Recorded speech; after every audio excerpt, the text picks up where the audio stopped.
Welcome, everyone. I'll do my introductions where people are still trickling in, just to respect everyone's time. Welcome to the second event of our second day. So we've already had one event today. This is our second event of our second day of our first Humanities Week at VCU. My name is Cristina Sancho, and I'm the director of the Humanities Research Center. I'm happy to introduce today's speaker, Scott Muir, particularly after a very lively discussion with the MLA Executive Director, Paula Krebs, yesterday, whose talk, Why Humanities, Why Now, really set the tone for today's conversation. Of course, she sang your praises, Scott, and I'm looking forward to learning from you and with you today. Also joining us for the Q&A portion of this discussion is our own Marcus Messner, our Associate Dean, whose comments I hope will provide a useful context during the Q&A portion. So as I was saying earlier, our speaker today is Dr. Scott Muir, who is the Director of Undergraduate Initiatives at the National Humanities Alliance, or NHA, of which the Humanities Research Center is a member. So if you have questions about that, if you'd like to learn more, please write to me or write to Scott. He will give you his contact information if you'd like to learn more. I'm happy to say that our center has been working with NIH and is learning constantly, and we're extremely grateful to Scott for his time and expertise today. At the NHA, Scott leads the efforts to advance innovation in undergraduate humanities education and to attract a broader range of students to the humanities.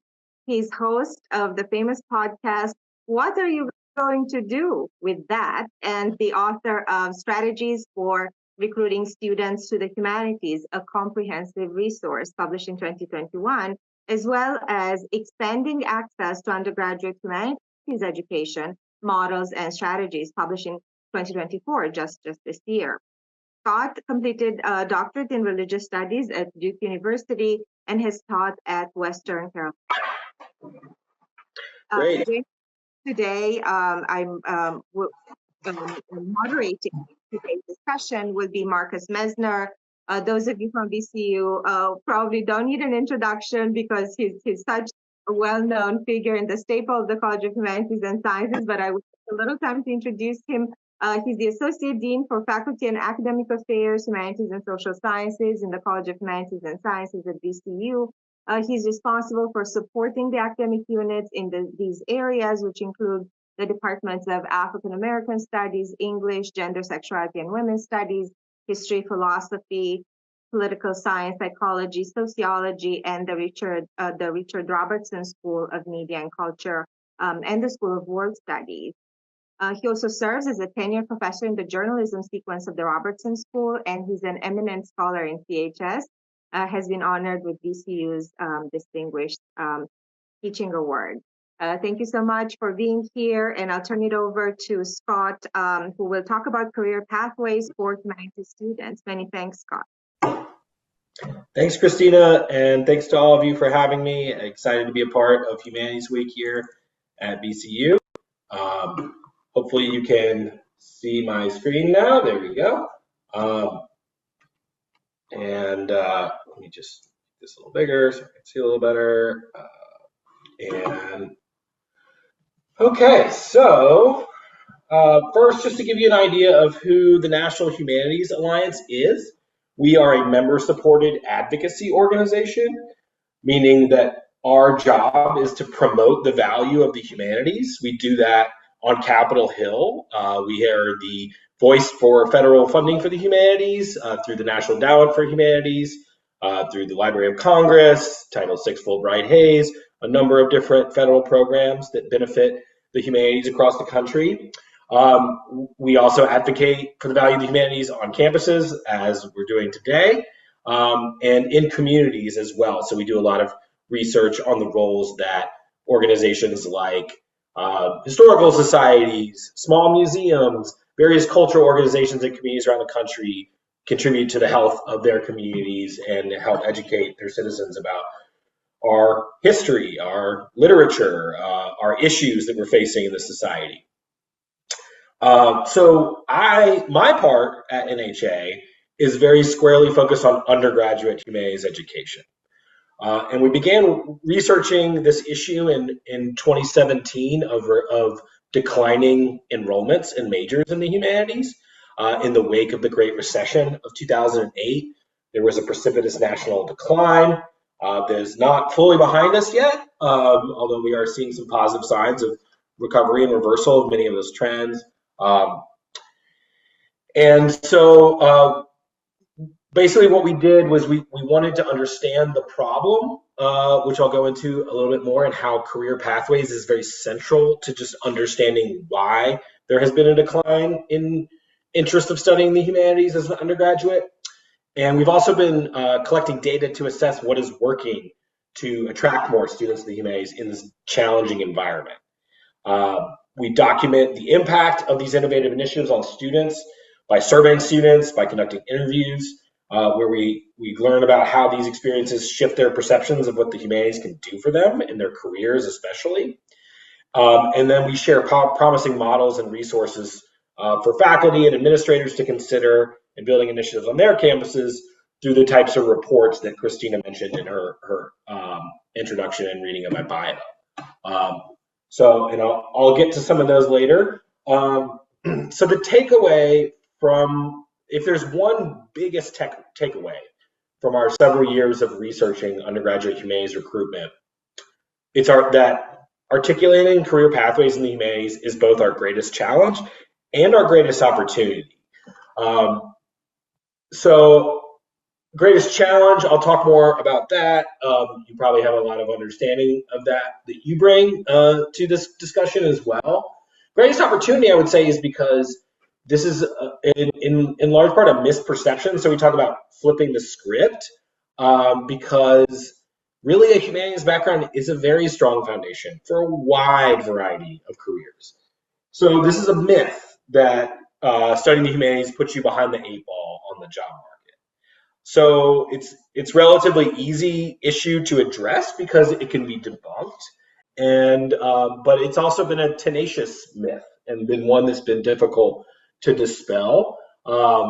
And so there's a lot of work that goes into that I'm going to share all kinds of different ways that can be done.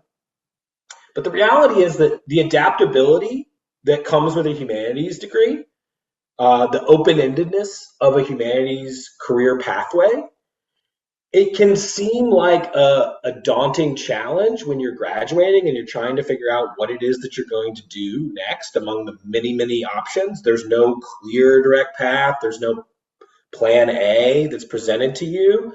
You have to figure out a vast menu of options for yourself. But actually, that adaptability becomes a really big asset as your career progresses, as the job market is upended again and again and again, as it will be in this century. It's a much stronger foundation for adapting and moving from one career to another, as we'll go into more detail about, which all workers are likely going to have to do multiple times during their career in this century. So we developed the Study of the Humanities Toolkit, which I'm going to go through. I'll briefly talk about the old version that still exists on our website, and then the new version that we've been developing. The aim here is to debunk these myths using data, mostly national data sets, to basically show how these ideas about poor job prospects for humanities majors are just simply untrue. They're just not supported by the facts. So it lives on this current site, which we're about to sunset as we've been building a new organization-wide website. And I'm going to give you, y'all will get the first preview of the new site that we've been developing over the past several months. And that'll be the first portion. So we'll kind of focus on these myths and debunking them. The second portion of our time today, we're going to talk about how to connect humanities and careers on campus. So models and strategies for bringing conversations about careers into the classroom, for collaborating with career services staff and advisors to address these issues in conjunction with faculty. So we'll get to see some examples of how that can happen on campus. And then, yes, we are going to return at the end to the what are you going to do with that question.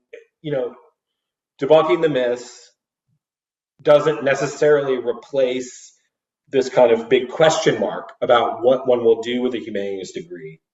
It's really the stories of everyday folks who have built successful careers, which are often unique careers, which are often, very niche, non-obvious paths that were iterative for them. They changed over time. They couldn't have anticipated where they ended up. They followed their muse and they ended up with a passion and expertise that they've been able to put into practice as a career that is fulfilling and successful. So that's our trajectory. So we'll start with flipping the script on humanities majors' career prospects. So when we started doing this research on undergraduate recruitment, we found a pretty clear consensus that student concerns about job prospects were the biggest deterrent. And this is faculty answering this question. This is from several hundred faculty and institutions around the country of all different types. Actually, here you can see the different types. It was the same, more or less, at different types of institutions, where from R1s, from research universities to community colleges, these concerns about job prospects seem to be the primary deterrent for studying the humanities.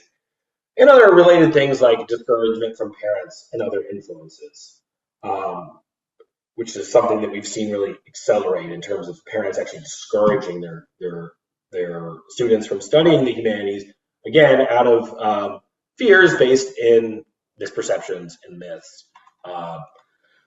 So the existing structure, if you go to this URL at the bottom of the slide, you'll find there's 6 sections on the current website. So we have Majors Thrive, which presents evidence of how humanities majors enjoy their studies and outperform their peers on certain kinds of tests.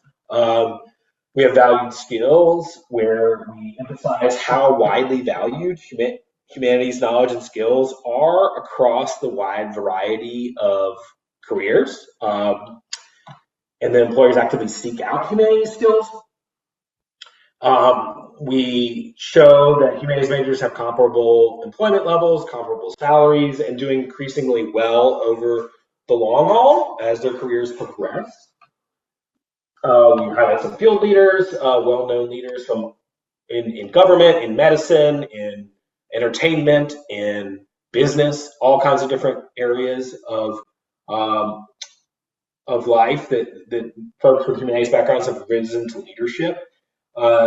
And then we talk about also that there are these wonderful benefits for life, which, by the way, are also helpful in the workplace. So it's not an either or. Empathy is a good example of one that has clearly been shown to be built through reading literature, built through understanding the histories and struggles of people different from yourself.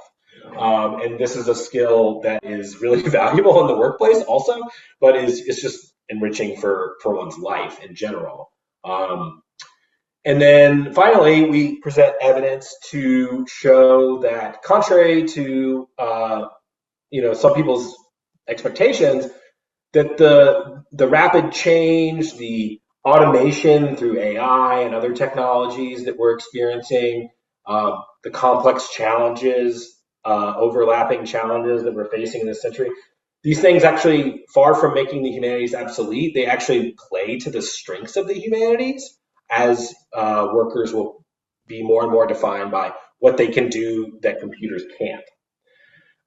So that's kind of where we started. And on this current site, you'll see it's a little bit on the wonky side, and it's presented for faculty and administrators to then leverage to present to students. But we've now been working on a little bit more engaging version that's that is designed to be shared with students and parents and directly. So I'm gonna change my share now and share just where I have the page pulled up. Hold on, wait, I gotta do one thing first, so you can get a preview of this new toolkit that we've developed. Okay, where did it go? Here we go.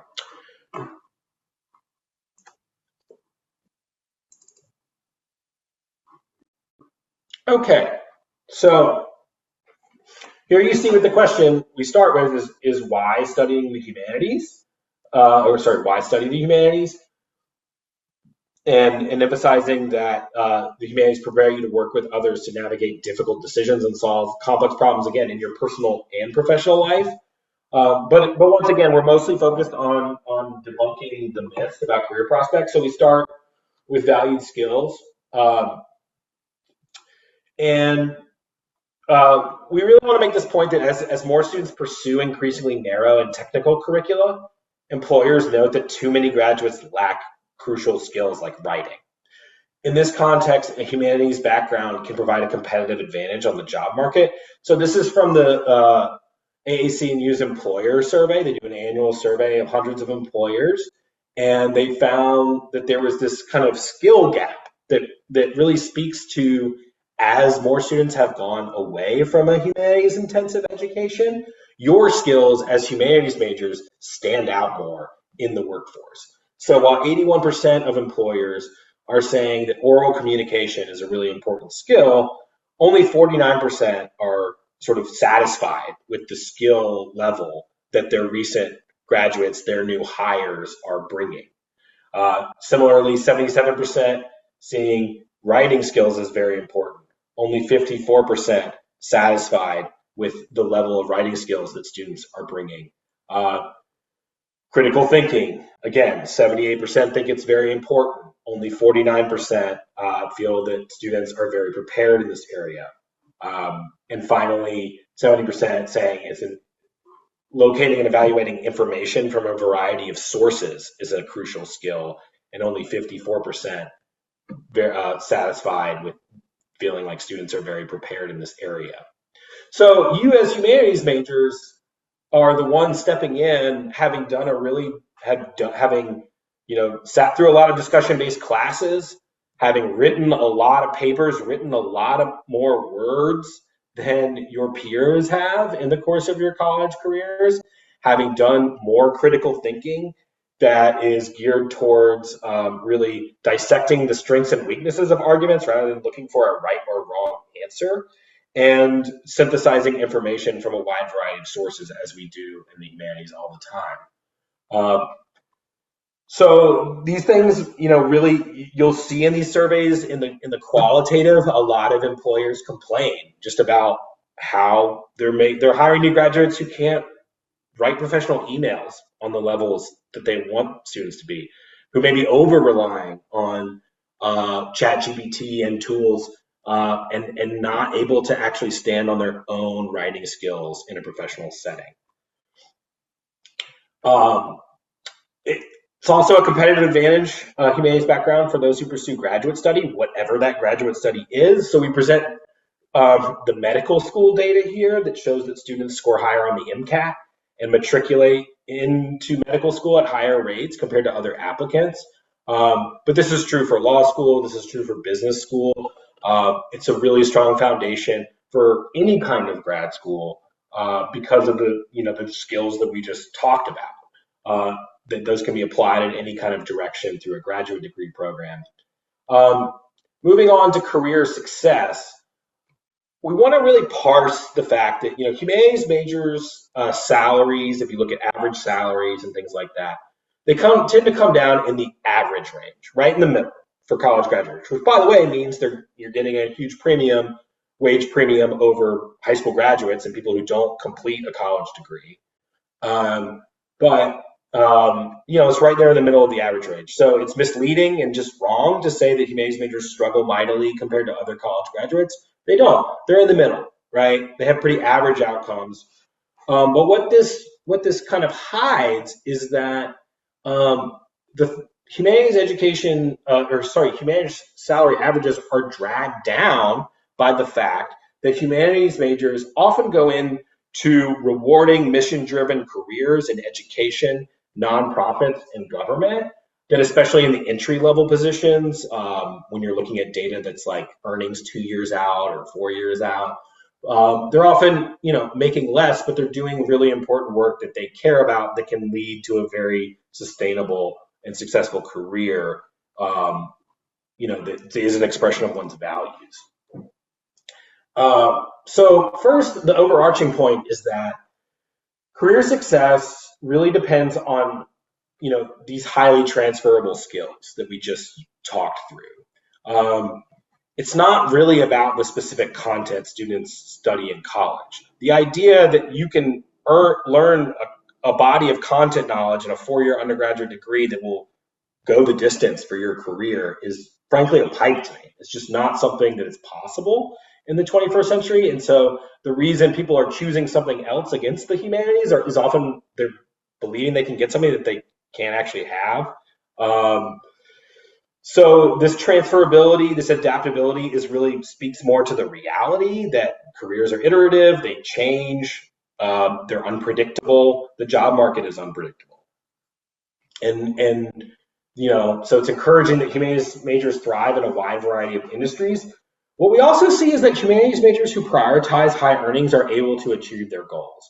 So if you take those who just have bachelor's degrees, not people who go to grad school, over 25% of humanities majors end up making six figures without a graduate degree. So there are many humanities majors out there who are, able to secure lucrative jobs, make good money. In the long run, the return on their investment often exceeds degrees assumed to be more lucrative. This is a long-term data, a lifetime earnings study that showed that philosophy and religious studies and area studies students actually had higher lifetime earnings than computer science and business majors in this study. So just because somebody starts ahead in their first job in terms of salary doesn't mean that that's going to be the way it always is.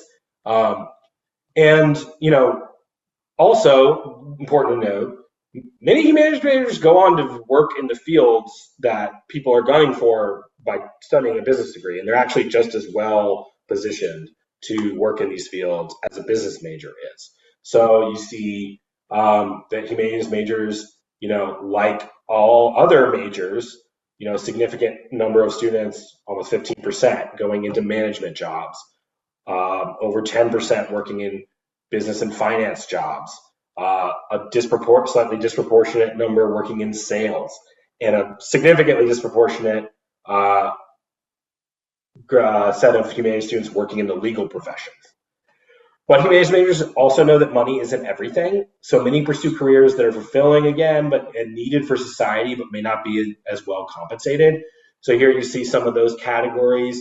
One thing to note is that not nearly as many humanities majors go on to be K through 12 teachers as people often assume. Here you see that that's 9.4% pre-collegiate teaching, 4% involved in post-secondary teaching. And then you have this education other category. And so that's like people like me, right? So I have this weird niche job. There's not really another job quite like it, but there's a lot of jobs sort of like it. There's a lot of jobs out there that are good, stable, exciting, rewarding, values-driven jobs that help to forward education, either education policy or education advocacy like I work in, or any number of jobs that are affiliated with associations and scholarly societies that support humanities education. So there's actually a lot of us, people like me, working in these kind of white collar education policy jobs and advocacy jobs. It's kind of a hidden job market. And this is just showing that in the long run, again, keeping pace over the course of their careers, even if there's a little bit of a gap in those years right after college.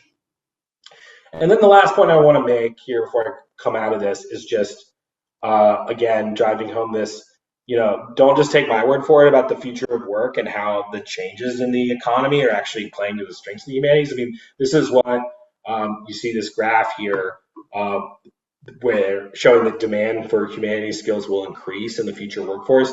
That's data from Deloitte as far as their labor market forecasts, making predictions about the future. They were doing predictions about 2030 in the study a few years ago. And what they're seeing is that automation, that the rapid churn in the job market, that these things really play to the strengths of the transferable skills of the humanities and how students can differentiate themselves from what technologies can do on their own. Okay, so that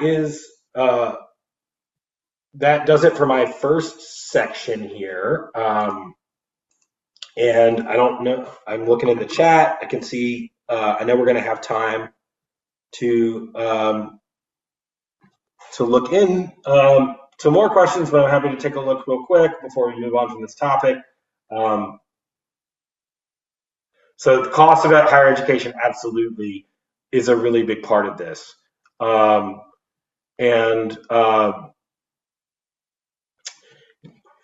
You know, the thing I'll say about that is, as I kind of transition here to the next section, is that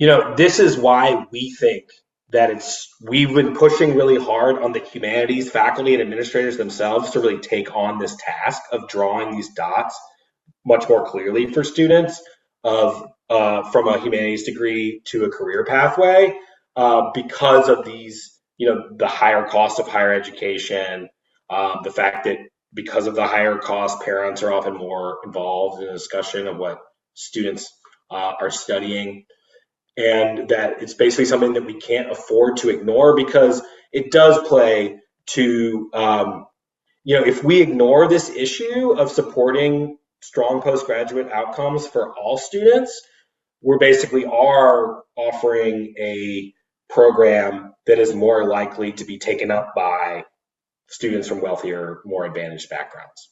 And so it's an pro-equity move to really center the question of of job prospects, career pathways, and help students launch to sort of even that playing field so that the humanities are really equally accessible to all students.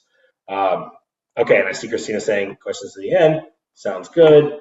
All right, so now I'm going to go back to my slide deck here, and I'm going to go through some examples of how folks do this work on campus. Okay, so what we've done in these reports, so this is a picture of the one from 2021, Strategies for Recruiting Students to the Humanities, a comprehensive resource, is we've surveyed hundreds of faculty and administrators around the country and asked them what's working, and then interviewed them and documented how they built a successful initiative that helped to turn the tide and attract more students to the humanities. And the entire first chapter of this report is dedicated to career pathways work. It's also a big theme throughout the rest of the report. One of the kind of themes here is that in doing so, we need to play offense rather than defense. Because like I just said, with the data I presented, actually, the humanities background is a really strong foundation for a wide variety of careers. We don't need to be defensive about this issue. We need to be confident in articulating how this works, and confident in debunking these myths that persist. So one of the ways we can do that is by innovating curricula that highlights skills and applied approaches to major issues, that show students how they can apply the knowledge and skills they're gaining through the humanities to help be part of the solution to climate change, to positively impact professional fields like medicine. This is part of how we do that. So, and then finally, tapping into students' aspirations in the way we promote humanities education and cultivate community around humanities education. So I won't dwell on this point, but in the report you'll find examples of working with admissions on this issue, working with advisors to help them articulate how the humanities can help students succeed, and also to address advisors' potential misgivings about encouraging study in the humanities, collaborating with career services to address student concerns about job prospects and support strong postgraduate transition. So obviously they're the ones who are really there to support the transitions, but they also have a cachet that we lack to be able to say to students, you know, this stuff really isn't true. Like, I'm a career services professional. what NACE, the Career Services Organization, says from the top is very much aligned with this kind of a message. So they can really be a big ally in this struggle. And then it's mutually beneficial. These partnerships are best when faculty and staff really recognize that they have something to learn from one another. They need to learn more about what you do in your classrooms, faculty, and the staff have expertise about the job market and other things that we need as well. So a couple of examples of how this works. This is a kind of a fun one. So the history advisor at University of Oklahoma spearheaded this effort to basically give permission to students who were in over-enrolled business and STEM majors who were struggling, but were signing up for a number of history electives, to basically bless their interest in history and tell them that it was okay for them to like history and to study history, and they didn't need to keep banging their head against this wall that wasn't really working for them. And so she basically identified these students, gave presentations to their classrooms. At the same time, she was using the university email system and to build a social media, a history club and a presence on social media, on Twitter. And in doing so, it kind of had this theme of light snark, as she called it, of like kind of poking fun at the career mess and just celebrating humanities students choosing to follow their muse and kind of having the courage to do so in the face of other people's discouragement. And it really caught on. It really, struck a nerve with these students in giving them sort of permission to follow their interests. Okay. So another example, and this is a really good resource to check out articles and links from. This is the Liberal Arts and Sciences Career Center at the University of Illinois. So it used to be the Humanities Professional Resource Center. This was created by Kirsten Wilcox, who is a former English professor who's also worked in different industries and had a passion about this issue. So it's sort of career services by humanists for humanists. And one of the things she emphasizes is really addressing students' anxieties head on. So she makes the point that many students choose to study the humanities in the face of noise discouraging them from doing so. And that they themselves may internalize these messages that they're behind or disadvantaged when it comes to the job market, and it might actually make them avoidant of doing the things that they need to do to be in a strong position for the job market post-graduation. So normalizing uncertainty and this anxiety, but emphasizing that careers are not linear. They're iterative. You don't necessarily have to know what you're going to want to do now, but you do need to start preparing. And so, talking about getting experience alongside your studies. So employers don't care about skills that you gain through your studies. They care about the experiences that you have parallel to your studies, internships, other things. And they care about your interests. They don't so much care about your academic accomplishments, regardless of what you study, right? And so it's engaging this process earlier is going to make you more able to articulate what you have to offer when you enter the job market following graduation. Okay, next slide. So there's also been cool examples of actually doing this stuff in the classroom and like making it humanities work in and of itself. So this is a course called Novel English Majors at Southwestern University, taught by Helene Myers. And so she actually applies the tools of literary criticism to basically reading a semester's worth of literature on careers, everything from famous career advice books like What Color Is Your Parachute, to novels set in the workplace, to various kinds of self-help literature about building one's brand. And they basically dissect this stuff and they analyze it critically, right? They don't accept it all at face value. They have a really robust humanities type of conversation about all these ideas that are out there. Meanwhile, they're working with career services staff to actually start preparing their resumes and cover letters and preparing for interviews. And they're shadowing alums at their jobs. And so they really have this robust English course experience about the career preparation process. And one more example that just shows the power of getting faculty, career services, staff together. So they work together to develop these modules that go into class that address these issues. Sometimes the career services staff come to an in-person class to give these presentations. And they do these collaborative workshops where it's not just a faculty member and a career service staff, but they also bring in employers for these. And so you basically have these three voices around the table reinforcing to students who are there that, you know, this liberal arts background you have is actually an advantage that you can leverage on the job market. They have their own career fair for employers interested in liberal arts majors, and okay. So I'm going to skip over these next slides and just briefly share as I'm getting to. We need to shift to the Q&A. On the question of what are you going to do with that, though, you know, basically you shouldn't believe the myths, but that doesn't like answer the question for you, right? You still have to figure it out. And so I think stories are really valuable for that. The stories of other VCU graduates and the stories of other students who majored in your particular discipline, but also just stories of humanities majors in general. And so, you know, we captured some of these on a podcast that we've created. There's 2 seasons of it. It's called What Are You Going to Do With That? And it's basically people finding their way to that question. So you see some of the titles of the episodes, some of the folks that we've interviewed.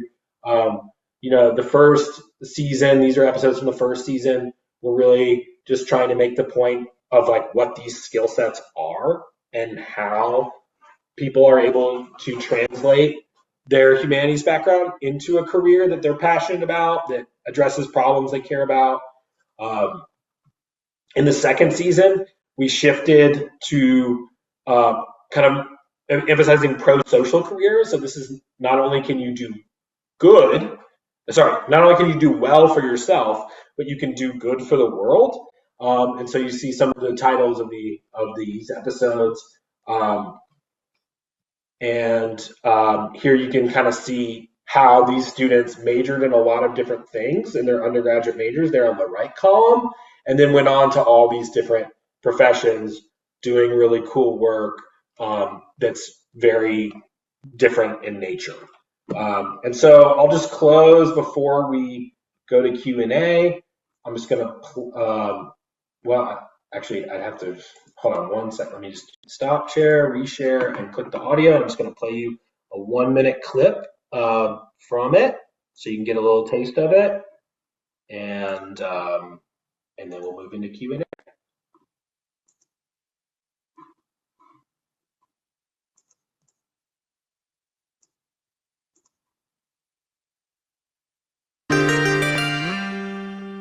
And I feel like that choice to kind of go down the path of studying humanities opened my mind to. Oops.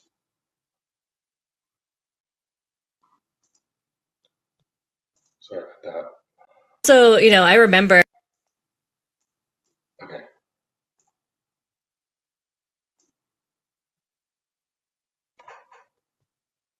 That choice to kind of go down the path of studying humanities opened my mind to like global thinking. I seem to enjoy the classes more and just do better academically. Sometimes I'm shocked at how far I've come with an English degree. What was so beneficial in a humanities degree was this concept of learning how to learn and thinking critically and trying to navigate challenging issues. It gives you the skill set for doing those things. It doesn't limit what your options are. I loved being in school so much, so I really wanted to replicate that experience in my career and feel so lucky that I've been able to find something that has been continually educational and that there's always more to be learning about while I'm doing it. If you're in undergrad and you feel the pull towards a history degree or whatever it is, you've got a calling that you should listen to. It is a unique, I think, special brand of human being that those types of endeavors are meant for. Okay, thanks everyone. Looking forward to digging into the questions. Marcus? All right, thank you so much, Yes, Scott. This was really, really insightful, and I think very valuable to our students and the faculty that have joined us here for the session. So thank you so much.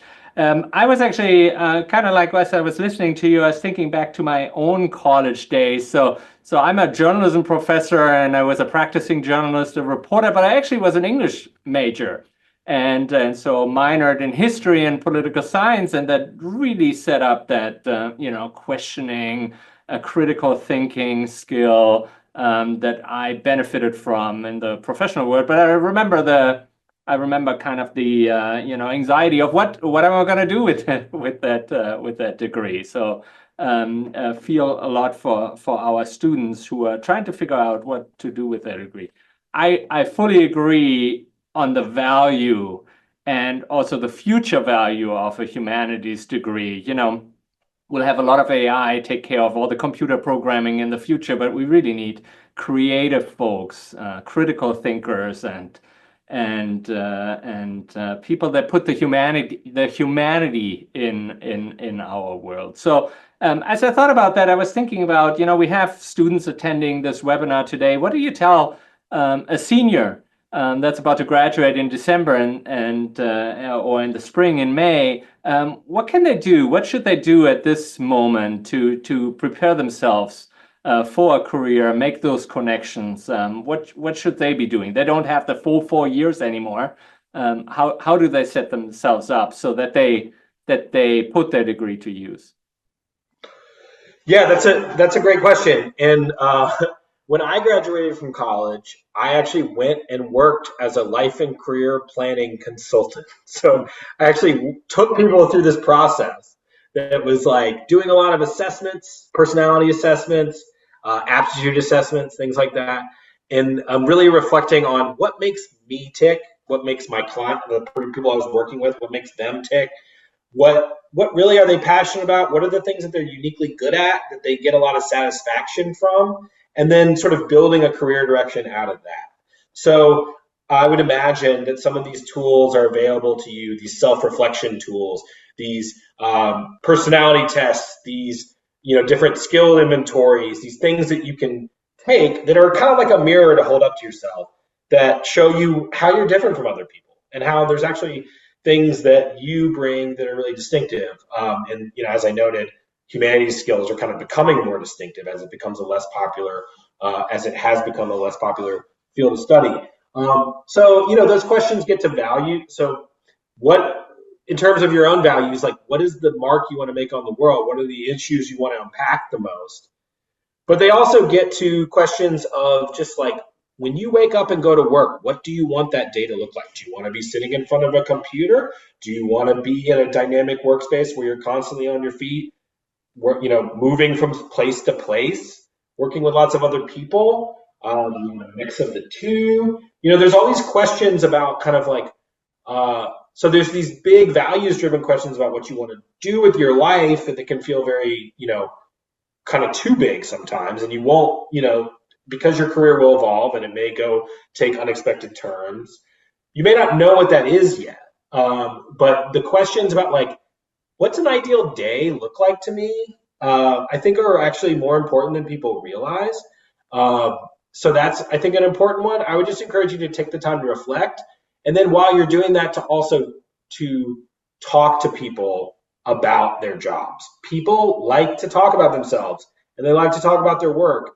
The informational interview, I'm sure you've heard this before, but it's a really easy thing to do. It's people don't necessarily want to talk to you if the problem you present to them is, hey, I need a job. I'd like to talk to you. That's like a problem for them to solve. If they don't have a job that they want to hire you for, they don't really want to talk to you about that. But if you say, I want to learn more about the kind of work that you do because I'm interested in maybe exploring it one day, then that's just something that's fun for them to give to you, that has kind of no strings attached or no pressure from that. So that's usually a very easy yes. So asking help from career services to connect you with alums who are working already in fields of interest to you, as well as drawing upon your own social networks of, students who may have graduated before you, people you know through your family, and other experiences you've had. Really, having that kind of dialogue between what makes me tick and what am I looking for and what am I hearing about this type of job from people who are doing this kind of work, and does that seem like a match?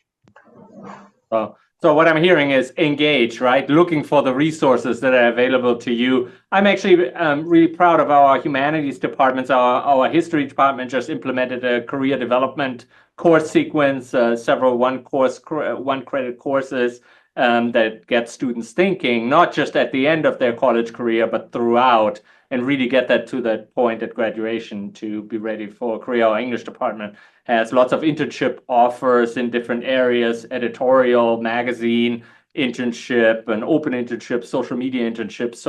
So I think for students, it's really also important to engage and to seek out the resources. I want to go to some of the questions that we had, and for our guests here, please post your questions in our Q&A. I wanted to return to that question you tried to kind of answer on the fly, so I'll give you a little bit more time to go back to that. It's from Jojo Ku. I hope I pronounced that name correctly. And so there are some social structural forces and pressures at work that disincentivize undergraduates from studying in the humanities, unless they come from wealthy families. And so, number one, the exploding cost of higher education. I think you addressed some of that as well. And then incurring big student loan debts, and then the denigration from the political right of humanities as woke. Yeah, so I think I already talked about the cost, and that's just more of a reason why we have to really take this on, of communicating to students and parents how we are going to take that question seriously, and we are going to support students to make transitions into successful, sustainable careers. On the denigration from the right, I think this is another thing where we're trying to debunk a myth. Now, what's not a myth is that college professors of all disciplines are, to the left politically of the American population. There's no question about that. But what we do in the humanities classroom is decidedly the opposite of indoctrination, actually. I taught at Western Carolina University. A lot of conservative, probably majority of conservative students at that school. I taught the history of Judaism, Christianity, and Islam in a survey course, right? So there's a lot of opportunity there for that to go, to sort of supposedly be what the people are fearing in this scenario. And it just wasn't. What we did was actually, I communicated from day one, there's no wrong answer. I'd rather have you say something and then it's maybe lands wrong and we deal with it and we talk through it, than be scared of saying the wrong thing or being offensive. Like, we're actually interested in engaging all ideas, including your uncle's ideas about what Islam is. So, that's not what we do in a humanities classroom. We actually encourage you to think for yourself. We actually engage many conservative thinkers, and we have these dialogues. And so it's really not about that. It's actually a lot closer to, and here's the other thing is that, like, a lot of these parents, thinking of my own father, who's conservative and, was a history major, right? So what actually he most needs to understand is that it's much more like what it was when he was a history major, than it's different. It's actually very similar to the education that he received that has been, very important for him and a foundation for his successful career in business. So I think we have to remind people of their own experiences with this type of education in their own histories, and basically reassure them that it actually has not fundamentally changed into some indoctrination project quite in any way. Right. Thank you. The question here from a faculty member, Charmaine Jones, who's actually an English professor here at VCU. What are some of the tangible ways we can make the skills, perspectives, values that humanities students gain in their study more legible on our syllabi and our pedagogy, in order to empower students to be able to explain the impact and benefits of these skills to their parents and potential employers? And how can we translate and highlight a value like empathy, for instance? Yeah, great question, and I like Paula's language here too. And this is where, to me, the applied approaches. So this is one of the reasons why when departments have overhauled their curricula from a sort of one set on disciplinary convention, so like, you need to study these regions of the world, you need to study these time periods, for instance, in a history major, and the courses are set up that way, 19th century British history or something like that. That when departments shift to more transnational, thematic, so like a literature course that's not based on a particular country and period of time, but more based on a theme in literature and connecting that across, that's where we really showcase the skill and the perspective and the value in the course title. So for instance, one example of this that's like an entire degree program, the sustainability major at San Diego State University. Sustainability majors are one of the fastest growing majors in general in national higher education. And in some places, like at San Diego State, it's actually a total liberal arts, humanities and social science. It's not just humanities, a lot of social sciences too, but it's a liberal arts alternative to an environmental science degree. And so what each of those courses show is how the skills, perspectives, and values you're developing through literature, you're developing through an understanding of history, you're developing through an understanding of geography, that these are all valuable for shifting human behavior to preserve the planet. And that's actually a human problem that is, we gain from better understanding of humans, right? So that's just one example. But in those kind of applied approaches, people are able to really see how that works, and that there's like a lot of jobs related to sustainability that are not testing the soil for pollutants, right? Yeah. Right. Here's another question from a student who's kind of like turning the question on its head. What will you do with your humanities major? It's more like, what will you do with your tech major?